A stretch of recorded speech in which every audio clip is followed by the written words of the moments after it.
This is the TWSBI VAC700R Iris. It's a second generation VAC700, and Iris is a special edition rainbow iridescent color. I've been a big fan of TWSBI since they started selling in the United States. I really like their concept of being able to fiddle with your pen. I had one of their original VAC700s, but somewhere along the years I've misplaced it. This new iridescent color gave me an excuse to get another VAC700. This is a special edition, and I'm not sure if they'll be selling this color again, but I hope that they do. A lot of the online stores are sold out. I got mine at Pen Gallery from Malaysia. I talked to the TWSBI rep at the Tokyo International Pen Show, and he was doubtful that Japan would get any of these models. The pen comes with their standard TWSBI instructions, which are mainly just pictures instead of words, kind of like buying a Dyson vacuum cleaner. The pen comes in the standard TWSBI plastic box. You just slide off the end pieces and there you have the pen. You open the bottom to reveal the wrench, the silicone grease, and a couple extra O-rings. Starting at the top, it has the ubiquitous TWSBI insignia on the cap. The rainbow color is around the top of the cap, and the clip is still textured like the original VAC700, and it also has the rainbow color. The cap band also has the rainbow color, and it says TWSBI on the front and VAC700R Taiwan on the back. You can see through the cap that the underside of the clip end also has the rainbow iridescence on it. The cap itself is faceted like the body of the 580 and has an inner plastic liner. The end of the section meets up with it when you put the cap on to make a good seal. The metal ring between the barrel and the knob also has the rainbow iridescence on it. It has a dual color number 6 nib. The rainbow iridescence is only around the tip and then also on the section collar. People say the VAC700 is kind of a big, heavy pen.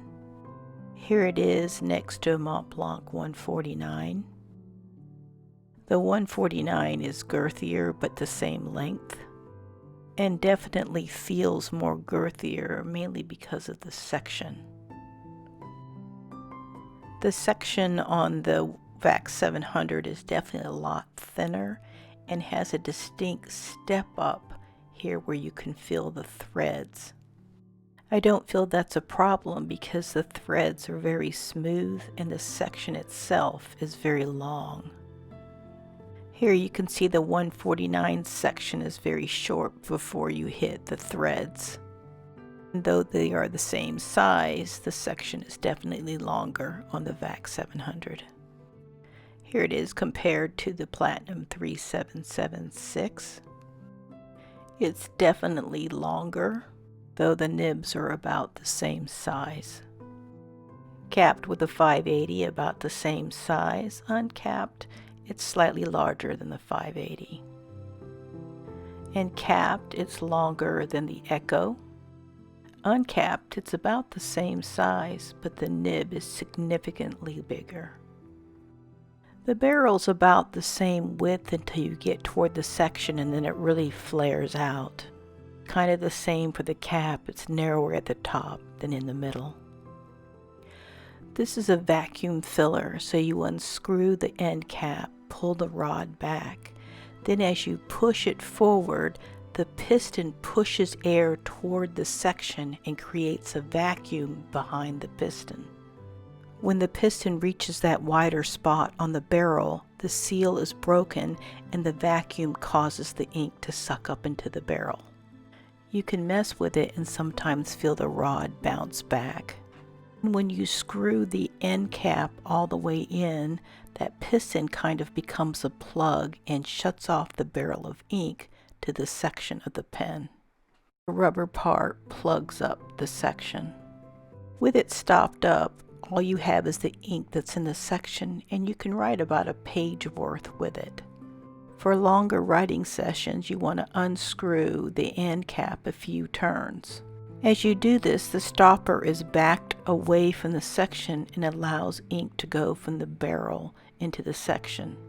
Being able to stop off that whole barrel of ink from your section is handy in case your pen leaks, like maybe in a situation when you're flying. You won't end up having that whole barrel of ink coming out.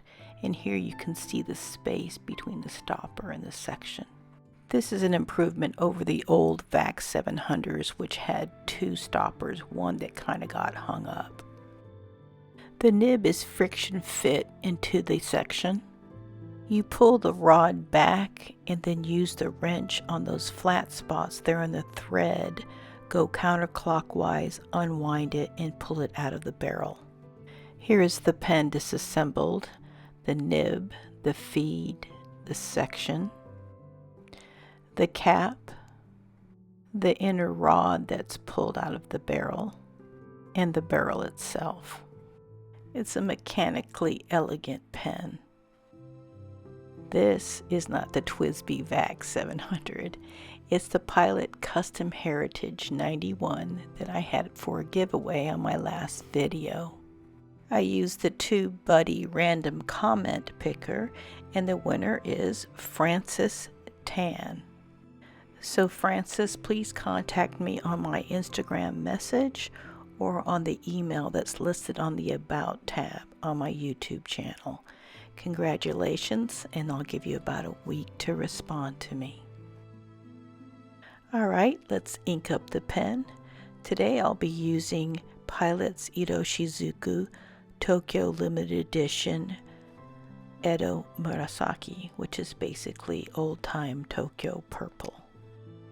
We'll get the pen ready by unscrewing it and pulling out the rod. Stick it in the ink and push the rod in. And it looks like we got a pretty decent fill. Now if you want more ink in it, some people recommend kind of trying that several more times of withdrawing the rod and then pushing it back in again. It looks like we got a little more ink in there. But if you're a little daring, Goulet Pens has a video out where you can almost completely fill the barrel with ink. You basically pull the rod out. With the nib end cap in the palm of your hand, you hold the pen nib side up. You're looking to squeeze the rest of the air out up through the feed, and you need to do it slowly. As you can see, it kind of bubbles up through the feed. When you have all of the air out, you then, still holding tension on the pen, put it back into the ink and then push the rod all the way back in. And yeah, I almost have a complete fill. It looks fabulous filled with that ink. Pen Gallery sent me their Live Notes A5 notebook, and it's filled with 64 pages of white Tomoe River paper, and it's staple bound. Let's use this for our writing test. This is a fine nib, and as with other TWSBI nibs, it's nice and smooth and reliable. The old nib sections from the VAC700 will screw on and fit into the VAC700R, but it doesn't quite work right because it's made for the two stopper rod instead of the one stopper one in the VAC700R. You can post this pen, but it's ridiculously long, loose, and it gets in the way of unscrewing the end cap. As far as reverse writing, it's fine. It's just a finer nib, but I don't normally use reverse writing. The feed keeps up with the writing even when I do fast, scratchy writing. The TWSBI VAC700R Iris is a beautiful pen, and I hope TWSBI ends up making this a permanent color. But even if they don't, I think the VAC700R is a worthwhile pen. It's available at a reasonable price, and it's a reliable pen with a fun filling system. If you'd like to see a video on the new Platinum Placer color or the Tokyo International Pen Show, please subscribe. I generally post about once a week.